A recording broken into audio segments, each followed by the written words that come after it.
ఐబొమ్మ రవి ఈ పేరు చెబితే టాలీవుడ్ ఇండస్ట్రీ ఉలిక్కి పడుతోంది.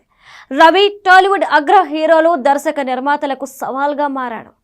ఐబొమ్మ రవిని అరెస్ట్ చేశారనే వార్త తెలిసిందో లేదో, చిత్ర పరిశ్రమలోని స్టార్ హీరోలు, దర్శక నిర్మాతలు హైదరాబాద్ ఎస్పీ సజ్జనార్ని కలిసి థ్యాంక్స్ చెప్పారు.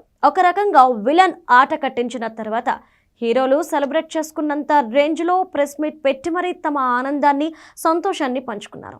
ఐబొమ్మ రవి పేరు చెబితే హీరోలు, దర్శక నిర్మాతలు ఎందుకు అంతగా షేక్ అవుతున్నారో తాజాగా అనేక సీక్రెట్ స్టోరీలు వెలుగులోకి వస్తున్నాయి.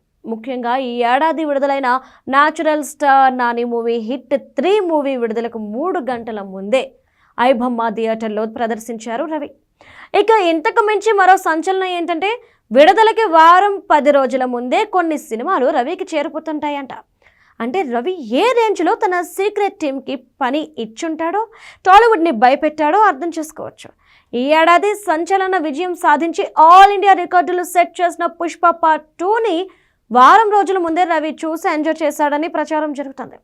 ఆ డేటాను విదేశాలకు అమ్మడం ద్వారా కేవలం 70,000 రూపాయలు సంపాదించినట్లు పోలీసులు చెబుతున్నారు. విదేశాలకు అమ్మి సొమ్ము చేసుకున్నప్పటికీ ఐబొమ్మ వెబ్సైట్లో మాత్రం సినిమాను ఆలస్యంగా అప్లోడ్ చేసేవాడు.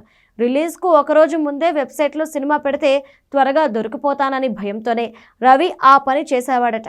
అందుకే థియేటర్లలో విడుదలైన సాయంత్రం మాత్రమే ఆ సినిమాను తన వెబ్సైట్లో పెట్టేవాడని తెలుస్తోంది. పోలీసులు తెలిపిన వివరాల ప్రకారం రవి తన తమ్ముడి కోసం కొనుగోలు చేసిన ల్యాప్టాప్లో అర్ధరాత్రి ఎవరికీ తెలియకుండా ఈ సినిమాలు చూసేవాడట.